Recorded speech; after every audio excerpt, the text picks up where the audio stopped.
Hello, everybody, and welcome to another PokerNews podcast. I am your girl, Sarah Herring, joined by Jeff Platt and Chad Holloway for our second episode, if you will, this week. We yesterday spent almost the whole day putting together a very, very special, I think, precious. For me, it's probably the episode of the PokerNews podcast that I am the most proud of, honoring the man that was Mike Sexton. Chad, good job, by the way. You got about a million zillion people on the podcast, and it was really awesome. So kudos. I mean, a big thanks to all those who took the time. I mean, this was, relatively shortly, 24 to 48 hours after Sexton's passing. And, a lot of people I would have understood if they didn't want to talk or if they were, mourning in private and what have you. So to have so many people be willing to come on and chat about Mike Sexton and talk about their favorite memories, favorite stories, and just talk about the man that he was, I'm very appreciative. And I think it's very powerful, Sarah. I echo it. Like when it comes to shows that we've done, here on the PokerNews podcast, we like to have a little fun. We joke around, we rib each other. That one, was a totally different tone, not something that we're accustomed to, but something I'm very glad that we did, and hope everybody listening to this show, if you haven't listened to that one, definitely check it out. I feel like everybody listening who didn't know Mike Sexton at all probably got a pretty good sense of the type of person that he was, which I think was the goal of this podcast. I think y'all did an awesome job at setting up these interviews, and these sound bites, and the editing was touching. Yeah, it was perfect. I was happy to be a part of it. It was really, really strong. It was. I enjoyed you got Remco Rinkema too to talk a little bit about Mike, and I was fascinated by that when Remco was pointing out, like, he's at Poker Go now, and he's going through all the archival footage of all these old poker tournaments, all these old WSOPs, and he said, he keeps seeing Mike Sexton at each and every one. He's everywhere. Which is I thought was really cool, and I have seen him at old WSOPs, whether it's on the footage or photos. And he just wanted to be around the poker action. Like we talk about in the show, here's a man who devoted his life to the game of poker, and he made a huge mark on the game that forever changed it and will forever be felt moving forward. Well, we did not want to, have we needed more than an episode. We needed more than 2 hours, basically, to dedicate to our love for Mike Sexton and to appreciate his love of the game. So we made a separate episode, which is 2 hours long, which you guys should definitely check out. And now we are going to put that to rest, as I think Mike would want us to do. If you know from all of the interviews, he's that, it was very clear Mike wanted people to just continue to push the game forward, continue to do what you love, which is, play this game. And in the spirit of that, we are going to talk to today the new World Series of Poker main event champion online bracelet version.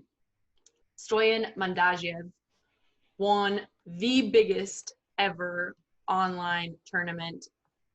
I mean, it was more than $3.9 million to first place. My jaw is on the floor.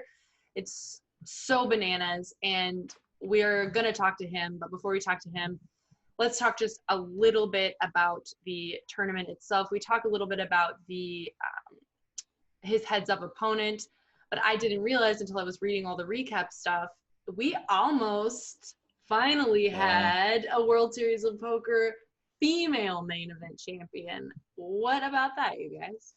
Yeah, Sarah, I know you love the women in poker discussion so much. We really, really almost ramped it up with Wenling Gao's run, the second woman to ever make a World Series of Poker main event final table, the first being Barbara Enright back in 1995. Not only did she make that final table, as Sarah said, she was heads up for that World Series of Poker main event bracelet. Not a terrible consolation prize considering she earned, $2,748,605. So I think she's okay with her showing. Sarah said it, just a terrific turnout. We mentioned it last week, more than 5,800 entries, They smashed the guarantee, more than $27.5 million in the prize pool, the biggest online poker tournament ever. So I think it was fitting that that title can be applied to the first ever World Series of Poker online main event. I think it probably makes sense to just go ahead and hear what Stoyan had to say. He talks a little bit about the heads up experience, what he did to prepare. He explains his thought process in a interesting hand against his heads up opponent. And yeah, congrats to him. Hello, everybody. I am joined by your World Series of Poker main event champion, live from Bulgaria, if you want to know the truth, which actually I want to talk to you about because I had a wonderful time actually when I was there for a poker tournament last year. Stoyan Madanzhiev, a huge congratulations to you, first of all. Thank you very much. So I think what we need to just get out of the way right from the beginning is, I would say, we would use the expression that you were sort of a dark horse. A lot of people, I think, were not familiar with you. We were trying to sort of find, more on your background. You played exceptionally well. So can you just talk first, give our audience a little taste of you, your poker background, your life, just let them know who you are. Yeah, sure. It was for me very changing because I'm not used to so much attention and stuff. Like you said, I was the dark horse probably, something like that. And now I need to shine or something. So actually I play poker for a really long time, more than 12 years, I think. I started when I was really young in school. I just got in love with the game because I always liked strategy games. I played a lot of computer games before that, but cards for me were like not so good because it felt like it's all about luck or something, and I was like, why should I play this game if I can lose if it doesn't involve just skills? But then when I got into poker, I see how much strategy there is in the game, and that hooked me immediately. I started studying the game, reading stuff online, and preparing, getting better with the years, For sure, a big evolution in my game happened with so many years. And, everyone says I played amazing at the tournament. I think I did some small mistakes, but I'm okay with my game. I think I played really nice. I prepared a lot for the final. And yeah, that's basically it. I grinded a lot, mostly online. Here I have a little friend. Oh my gosh, it's so cute. I can't even. He was just walking here on the table. Oh my gosh. So for those who are listening and not looking, it's like an adorable, fluffy white bunny just hanging around. Well, I want to definitely get into more of your actual experience at the main event. But before, we talk too much about the specifics, I also wanted to ask you, this was kind of an interesting spot where before we used to have the November 9, right, where you had like 4 months in between, wrapping up the play and preparing. Now we've kind of slimmed it down to where there's really very little time in between, your starting day and the final day.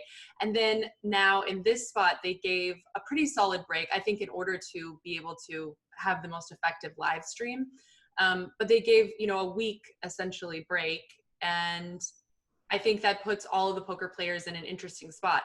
Either you're just, for me, it would give me anxiety, but it also gives you an opportunity to look at the other 38 players left. And so I wanted to talk to you a little bit about, how you chose to spend that time. And were there certain players that you were focusing more on, or were you looking just more at, ICM situations? Were you just like, I got to win, that's all I care about?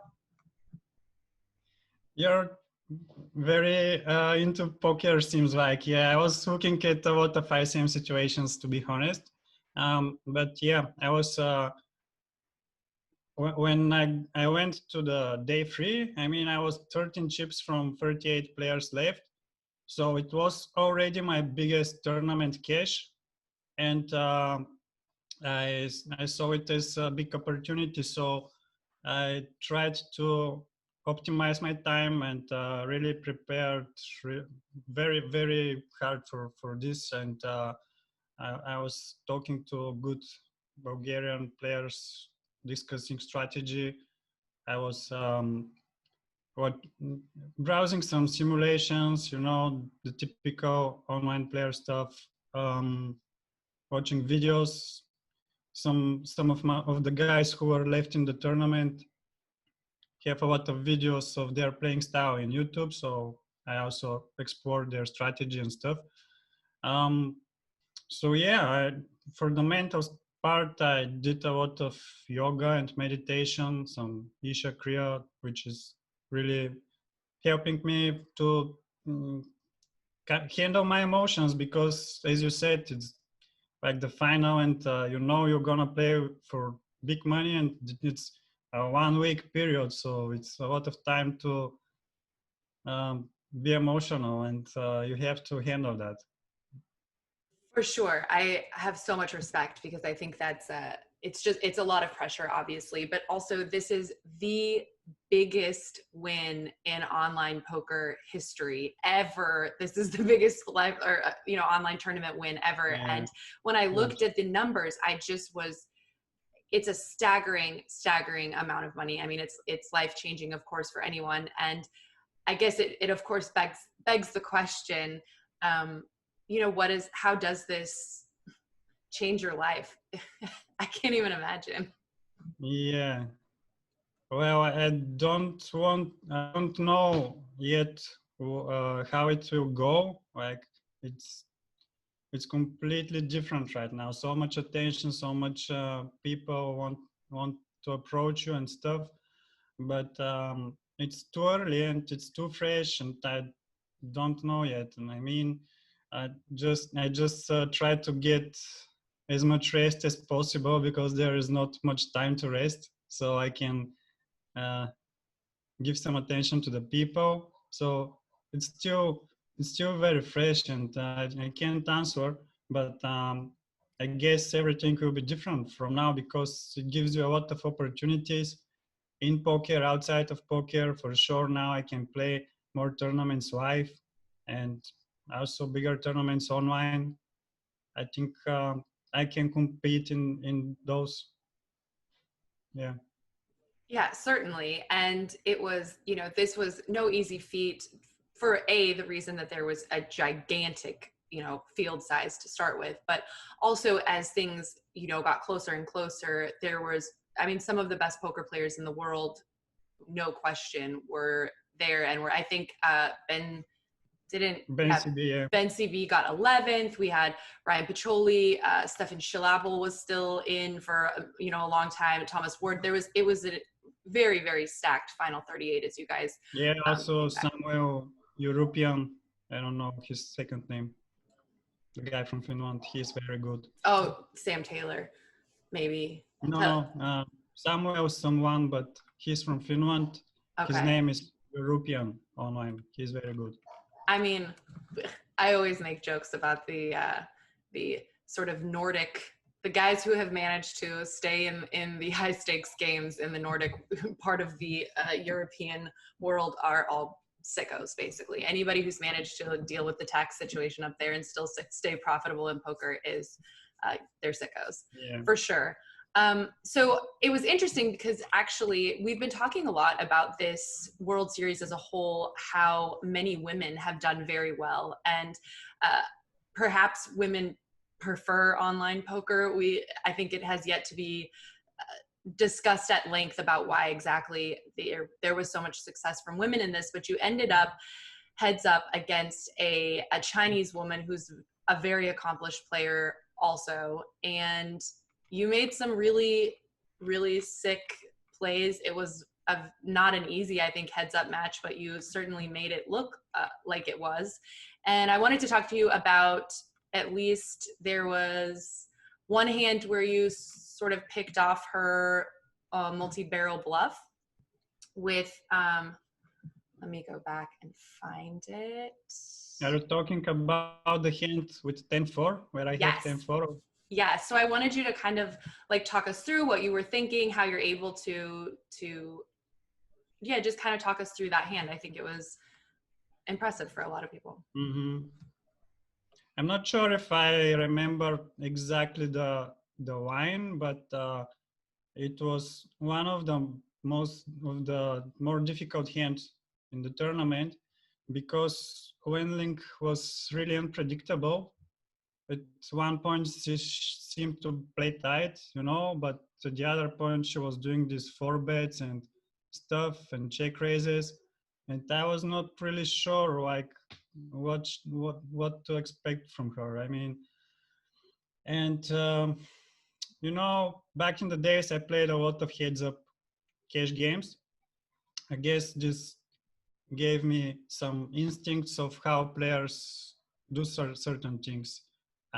Because in this hand, in this exact hand, I guess against every different player, I'll have different decisions. I mean, it's a very tricky hand. He check raised the turn and then barreled the river. And I had just a second pair, I think. I'm not sure. I think it was second. But anyway, it was a pure bluff catcher. She was never value betting a worse hand. So anytime when you're in those situations, you have to use all the information you have, all the observation of the player, all the reads you can use, and just take a decision. I can talk about ranges and stuff, but that will go too complicated. So the main thing, it was like, I felt something is wrong in this hand, and she wouldn't probably play her value hands like that with this timing and bet sizings probably. And I just looked her up. I was with enough chips to take the risk, and I was right in that spot. Probably that was a very key hand, because from this point I had a better chip lead, and I could calm down and just stick to some basic strategy. And yeah, it worked. It's interesting because I think a lot of times, from my experience seeing final tables, many final tables, quite frequently it's a roller coaster for whoever the winner ends up being. It's not very often that someone comes in with a lot of chips actually and then somehow manages to stay with a lot of chips most of the time and then manages to win. But for you it seemed actually, and I don't want to say easy, but it didn't seem like there was a lot of spots where things really turned around for you. Did you feel, as the momentum kept going on throughout the tournament, that, you know, this was going to be yours, that it seemed like, or were there any moments really where you got nervous or weren't sure? Yeah, I didn't really want to make predictions for the tournament because that would make me nervous, you know. If I expect to be first, that's some pressure on me, I guess. And I tried just to focus on my stack in the current situation. And usually it was the chip leading stack, so this gave me a lot of opportunities. But anytime I was estimating what's the chances of being first, and you know, when there are 40 people left in a tournament, even if you're a huge chip leader, your chances are not so huge to win. I mean, you have the better chances, but they're not huge. So I tried to stay calm and not dream so much, you know, but now it's reality. So it's probably at the final table when I took the chip lead, and it kept getting more and more significant over the other players. At some point I was like very I thought it's my time, and yeah, I'll take it down. very confident I would win it. But you know, it's poker. Anything can happen anytime. That's Many so times. true. Yeah. That's so change. true. It's like anything can happen even when you play perfectly. But I will say, when you had the chips, you put the pressure on, and I think for most people from the outside, and I'm no expert obviously, but I've seen very respected poker players commenting on your play, and everyone said he played as good as he could have. And I appreciate that you're saying, oh, you made some small mistakes, and that's exactly, every good poker player should be thinking that at the end of a tournament. Otherwise you're in trouble.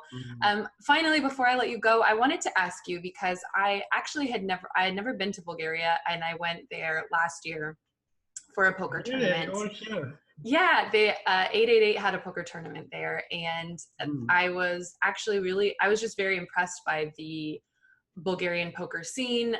Not too long after that, I think I was at a tournament in London, and I actually ended up seeing a lot of the same players who had been at the other tournament, and we've known Dimitar Danchev for ages, clearly, and he just won another big tournament, and there's several other bracelet winners that I've interviewed in the last few years from Bulgaria. And so I just kind of wanted to, it seems like there's really a scene of really intelligent and really capable poker players emerging from Bulgaria. So I just wanted to kind of get your take on does it mean something to you to be part of that community, or are you kind of like riding solo in your online world? Yeah, well, in Bulgaria, the community is kind of small but very connected with each other, and all the better players, we know each other, and constantly communicate, help each other in whatever way. Yeah, Dimitar is like the godfather of poker in Bulgaria. Everyone respects him. Everyone asks him for advice if there is something. He's an amazing player. There are also a lot of other ones who are very good. And I was probably a little lower, and I was not even playing so much MTTs. So I haven't been so much in the circle, but we all know each other, and probably I'll play a lot of tournaments now. So yeah, Bulgaria is a very nice country. We have a great seaside. We have very amazing nature. You can go skiing. You can go on the seaside in the summer. It's really nice here. It's a small but composed country. And, I don't know why we are good at poker, but that's probably a thing. Clearly there's a strong work ethic there also, and I would say for anyone who's looking for a place to go, it's also very much affordable. I feel like half the time when I go to Europe, it's like I'm just like, I can only go out to eat one time per day or else I'm gonna go broke. But there, I took a whole bunch of poker players out and made a video, and I think in the end it cost $200, and it was like we ordered everything and drank wine, and yeah, it was just a lovely time. And I believe like one of the best thing you can be in life is being a poker player in Bulgaria. Yeah, yeah, that's like the quote. Yeah, you're like, it's cheap. You can make living playing poker. It's great. I love it. Well, I certainly hope to see a lot more of you on the live scene, and I wish you luck. And I very much appreciate you taking the time. I know it's in the evening over there, and I just appreciate you sharing with our audience your story. Thank you so much. Thank you. You're so great. It was a nice interview. Well, just when you thought things were coming to a close, the World Series of Poker was wrapping up. Don't worry, there was a little bit of overlap. The WCOOP went ahead and got kicking off. We are definitely going to talk more about all of the things going on WCOOP. But before we even could get there, there was another very interesting story to come out of the GGpoker World Series of Poker portion. Jeff, do you want to talk a little bit about our boy?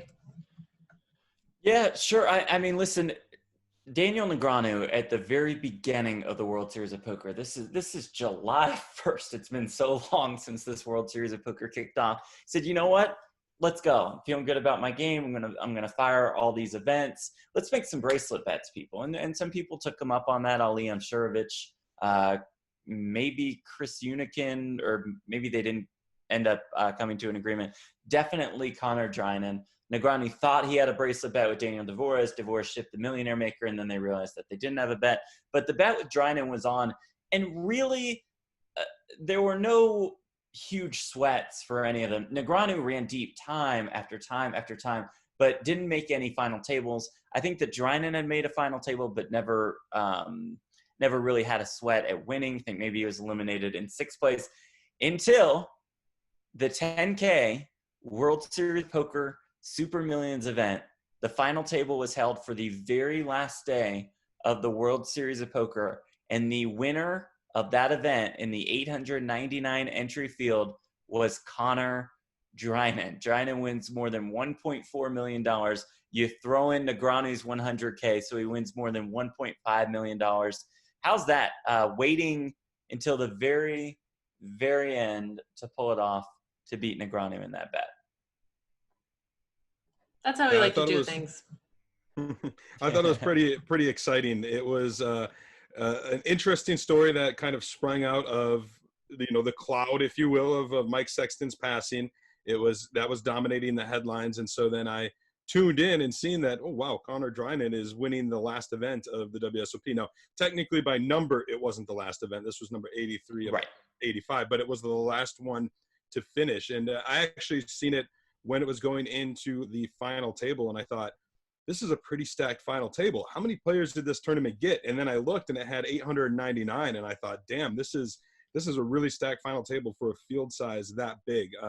There was Chris Oliver, is a familiar name, Sylvan Loosely, former November Niner, Christopher Crux, Arseny Malinov, and Kenny Smarin were just a few of the names. Connor Drinan, of course, was another. And then an interesting one, I'm always fascinated when we see a poker player be successful, and then I look at the country, and it's like, wow, you don't really see a lot of poker players from that particular country. And that's the case with Kazakhstan and Daniar Abakurov, who finished second for $1 million. And so I was just curious. I'm like, what does $1 million mean to a player from Kazakhstan, as compared to, some other countries per se? And so I actually looked, and the average annual household income in Kazakhstan from at least December 2019 was just south of $3,300 USD.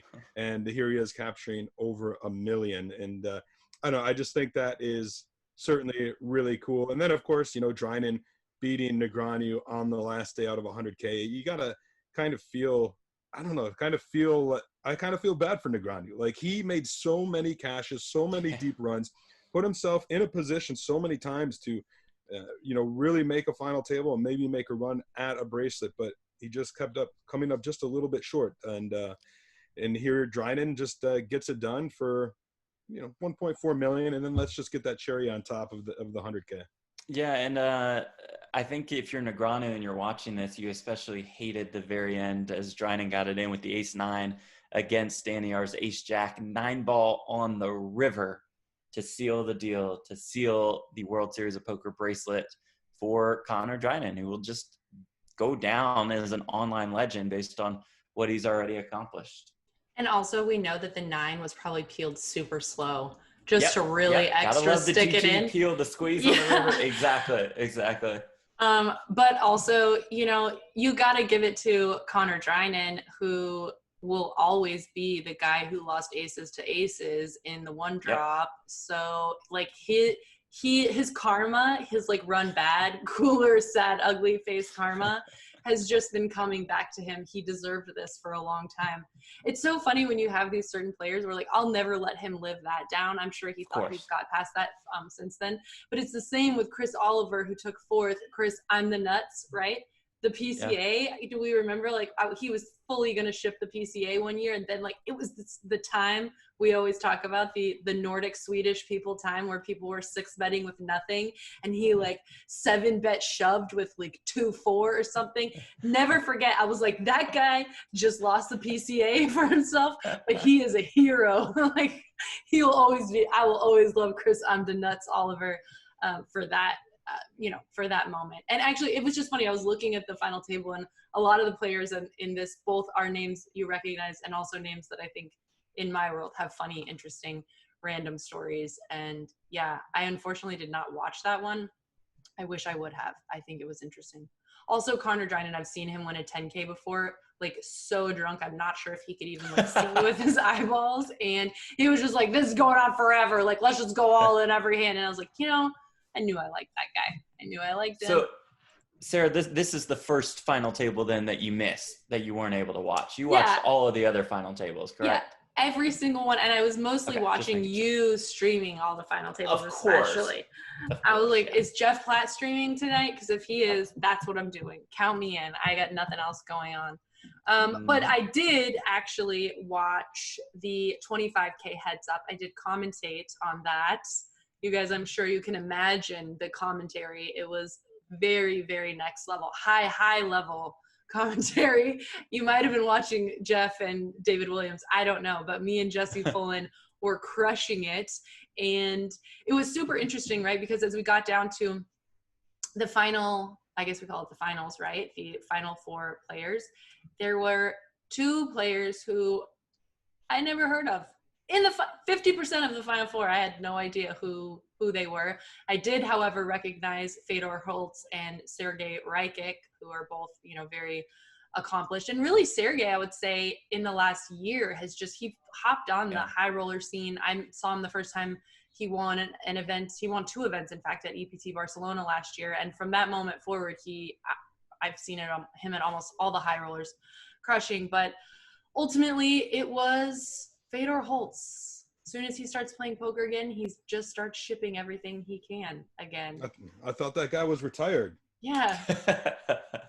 The worst, right? Just the absolute. And he came in and I was ready. I got my wine. I sat it down. Yeah. I was like, okay, here we go, guys. Get ready for the final heads up match. It's going to be good. And not only did he finish his semifinal opponent in short order, when he sat down to play the finals, it was like I barely had 2 sips of wine and the thing was over. And Bruno Bataillon, the guy he beat in the finals, I think that sums up the type of World Series it's been for Brazil. It felt like a Brazilian or 2 made a final table every single day that we were doing these recaps. So Bruno is an up-and-comer. He's been playing most of the online high rollers and super high rollers over the last year or so, and I think we'll see him in the live realm also when live poker tournaments are able to continue. But props to Fedor for that bracelet, for that milli, but also props to Brazil. And I think a lot of that probably has to do with Felipe Ramos, who is a great ambassador for the game overall and a terrific ambassador for GG. And he's a guy who can bring Neymar into the mix. Neymar, the football star or soccer star, depending on what country you're from, he fires in the main event. And that's just going to draw so much attention when basically the LeBron James of Brazil is playing in a poker tournament. And that's huge for the country. And it just showed throughout this last month and a half or so, however long GG has been running the bracelet events. Well, Sarah, you said that your last stream with Jesse was the Fedor Holz victory. Mine was actually in event number 80, which was the People's Choice event with the pros vote. And that ended up being winning out to a $600 buy-in 6-max event. And that got 2,408 players. It ended up being a pretty long stream. It didn't end up being quick like Fedor Holz.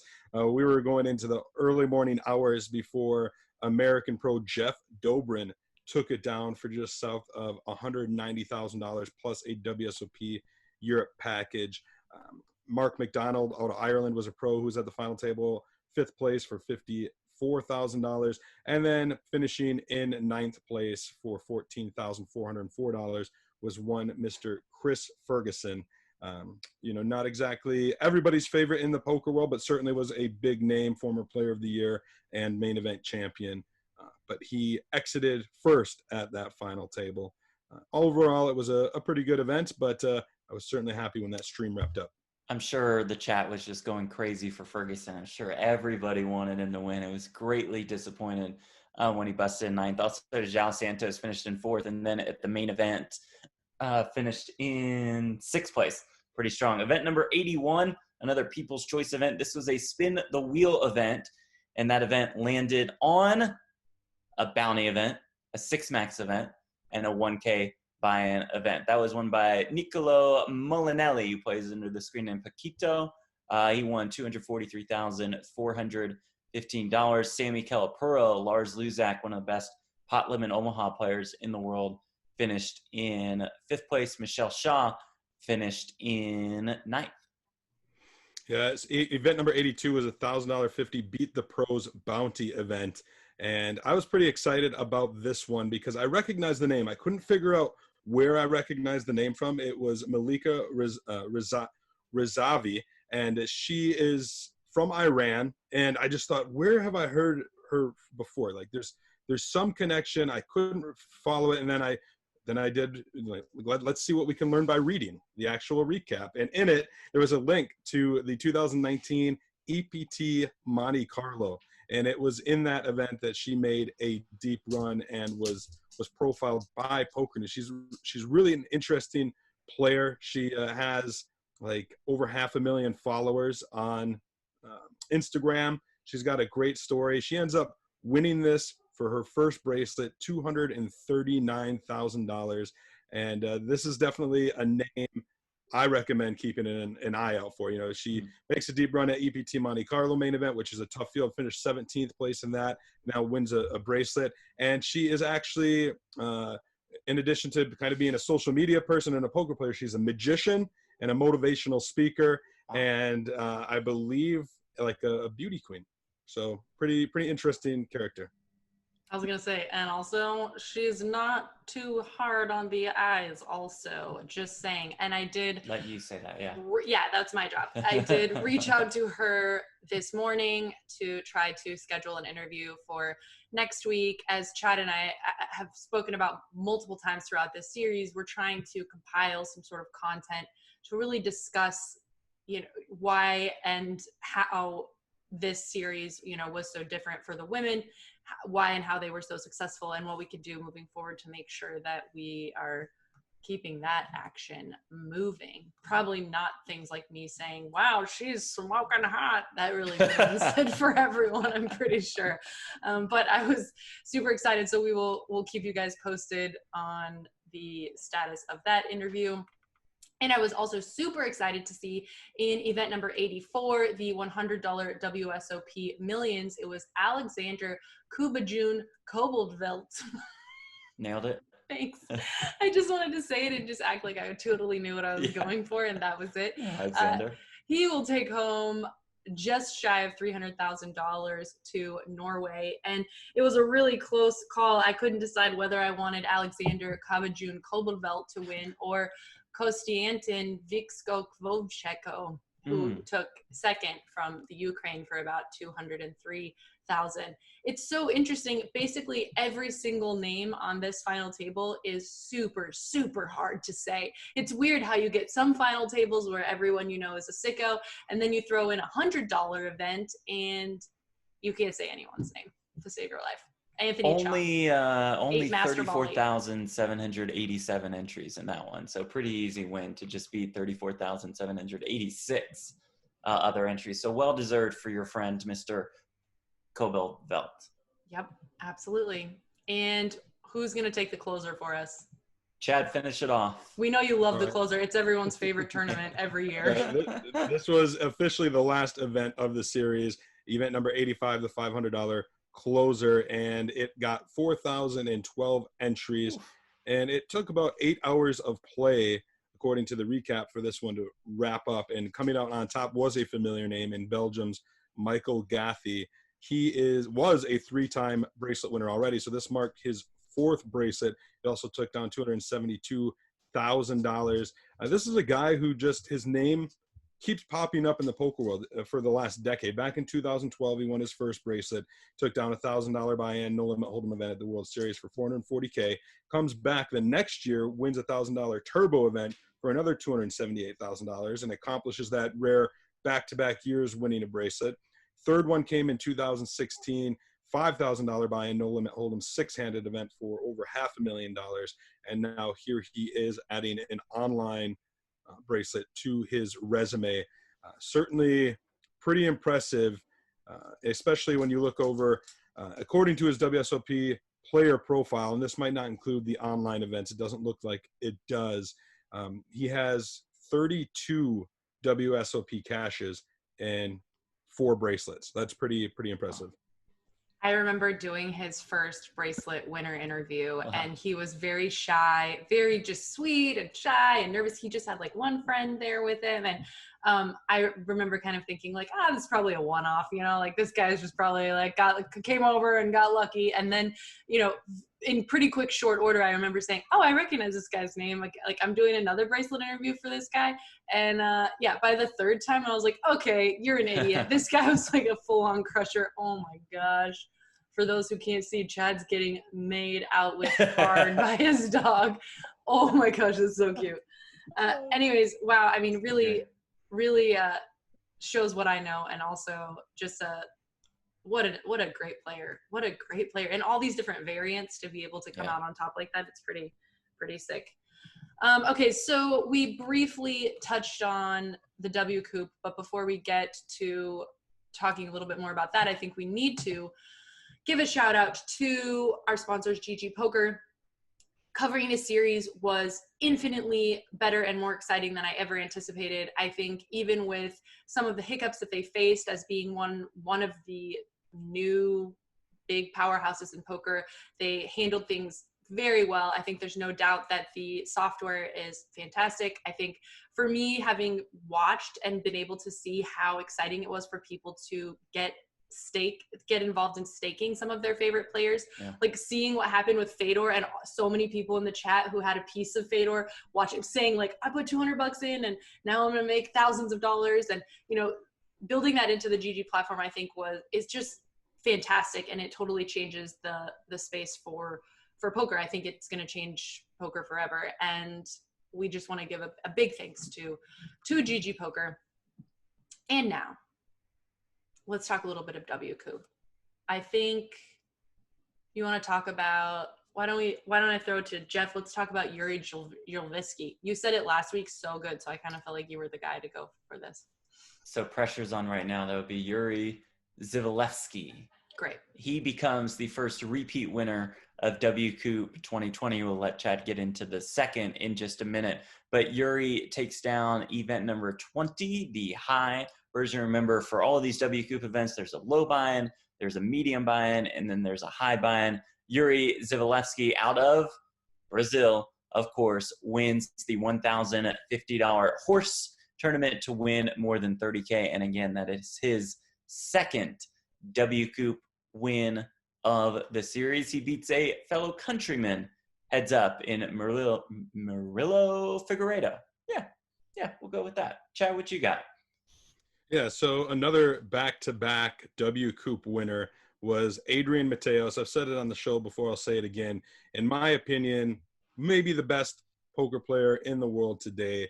If he's not the best, he's certainly up there. He just continues to crush it, and this was proven here. He took down WCOOP 25 high, which was the $25,000 8 max super high roller Sunday slam for over $500,000. And he did it by beating the guy we just talked about, who won a heads-up 25K at the World Series for his second bracelet, was Fedor Holz. Still retired. Yeah, still retired, right? And so beating Fedor heads up, I think that is a lot of bragging rights. The two did work a deal. Fedor Holz also got over $500,000, $515,000. Adrian Mateos, $543,000. And then Mateos ended up defeating him. And that came the night after he took down WCOOP. Let me see. Hold on. I might have got this confused. He took down WCOOP 25. It looks like the recap might be a little messed up, but he took down WCOOP 28 high as well. And so he has back-to-back WCOOP titles and 4 WCOOP titles after overall. Well, another name that you guys will likely recognize is currently second in chips at the World Poker Tour World Online Championships main event on Party Poker, which kicked off just recently. Dominic Panka. He's got a little bit of his work cut out for him, though, as we've also got Sean Deeb in the mix, Upeshka da Silva, also the person who's in the first place. I'm not even sure what those symbols are in the name, like how you say those, but the person leading the way has a pretty significant chip lead. I think Dominic Panka is definitely somebody who he got a ton of attention after winning the PCA. Who was he heads up against? Oh my goodness. Was it Timex? I can't remember. Dominic Panka was heads up against someone. Come on, Jeff, come with it. Ryan, Chad, are you looking also? Yep, I got it. It was Mike. Yeah, Mike McDonald, second place. Okay, so got this, this is like a huge sweat, right? And it's just going back and forth until like 5, 6 in the morning. And of course, from a media standpoint, everybody is dying for Timex to win. Who is Dominic Panka? No one knows. But the worst part is that Dominic Panka takes an hour to make every decision when we are all exhausted and just waiting for Timex to win, right? Anyways, he wins. I feel like everyone in the media is asleep. Everyone like hates his guts, right? Turns out he's the nicest guy in the world, and we all immediately have to just fall in love with him. He starts really traveling the EPT circuit. He became definitely one of my favorite, sort of just a really sweet person who clearly did not really want all the attention, did not want to do all of the interviews, but did them as he recognized. I think sort of his role winning the PCA was putting him in the position of needing to be, an ambassador of sorts. And since then, I think he's really done a great job of sort of gracefully being in that position when he needs to be, but also being sort of just a quiet sicko when he can get away with it.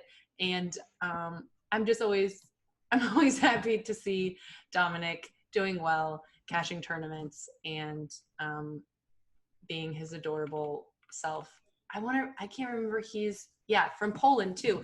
I think he had a big responsibility in representing Poland as a country that, similar to what we were talking with Stoyan about Bulgaria. I think there's a lot going on in Eastern Europe in the poker scene that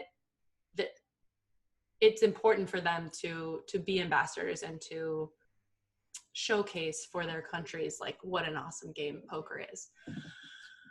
When are we going to see this one finish? Does anyone know?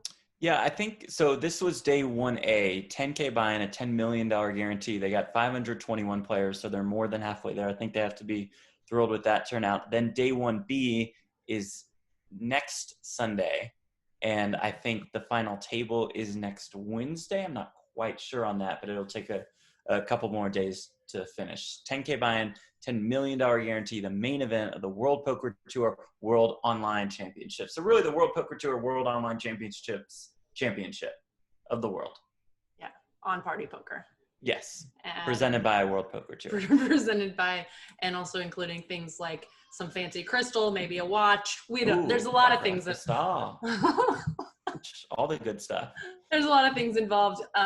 But finally, we have one more little piece of news, but before we get to that, we just want to give a shout to our other sponsors, Run It Once. We love them. We are, of course, the challenges are continuing. We were actually just talking on PokerNews about some of the more interesting things we'd like to stream on our Twitch channel, and I definitely think we're going to be streaming some of the Run It Once challenges. And if you would like to get on Run It Once and utilize the bonus for PokerNews, just use the code once.run/PNPod. That is once.run/PNPod. Now, we've had pretty endless discussions about the concept of ambassadors, the shifting sort of way that different poker clients are choosing to pick their ambassadors. We've had lots of conversations about sort of ambassadors dying, how hard it is for the media to actually get people because there are less ambassadors as a whole now. And it was recently announced that Benjamin Pollak is the latest player to join Team Party Poker. What do you guys think about that?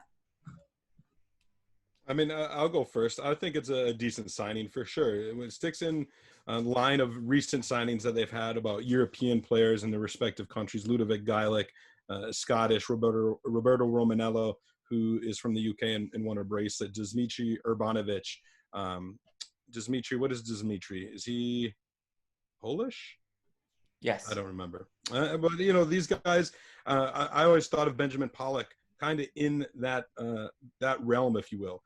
They've, of course, got Kevin Hart as well, who they signed in April, but he's they're celebrity, not a poker player. And Benjamin Pollak has been around for a long, long time.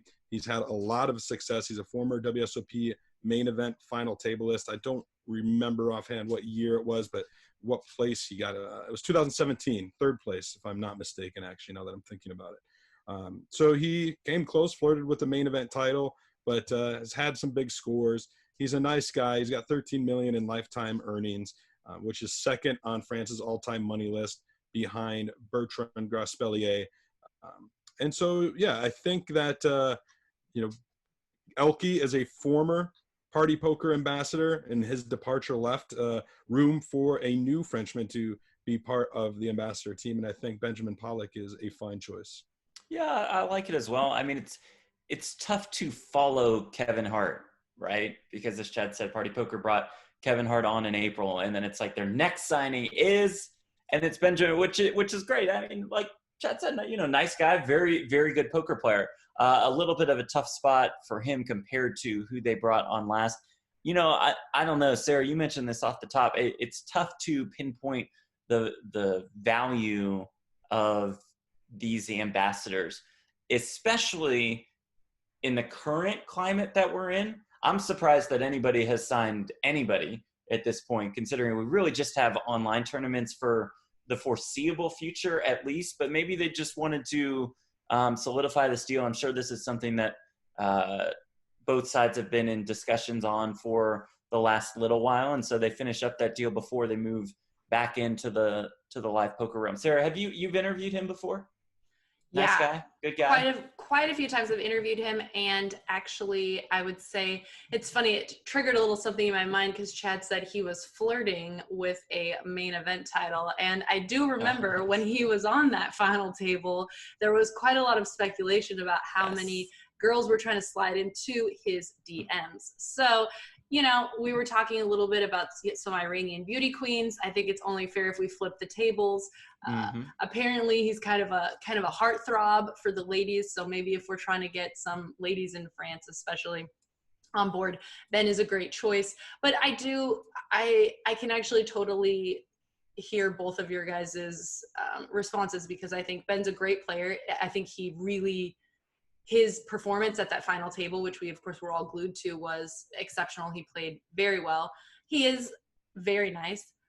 More of a quiet guy, I would say. He's not particularly, I mean, when you compare him to, say, an Elke, who I think is very eccentric, Ben, in fact, I thought Ben was American for the longest time. He was always wearing this Yankees hat, and I was like, man, this guy's on every EPT, and he just looked so American to me. But yeah, he's a lovely guy, and I think you're right, Chad. It's Party Poker's being specific in their country selection based on the way the legislation is set up currently. I think that's probably what makes the most sense. And I think Winamax has really cornered the market for a long time on the sort of big French name poker players. See you later, dude. Ben's deuces to Winamax. Welcome to Party Poker. Well, I think this has been another really big week for us, and I don't see any stopping in the near future. We just really appreciate you guys coming along on this journey with us. We might be doing some more streaming on Twitch to sort of open up more dialogue and conversation with our audience. So let us know if you guys think that's interesting or something you want to be a part of. Per the usual, like, rate, review, Let us know if you find interesting stories. You can get all And of Sarah, us.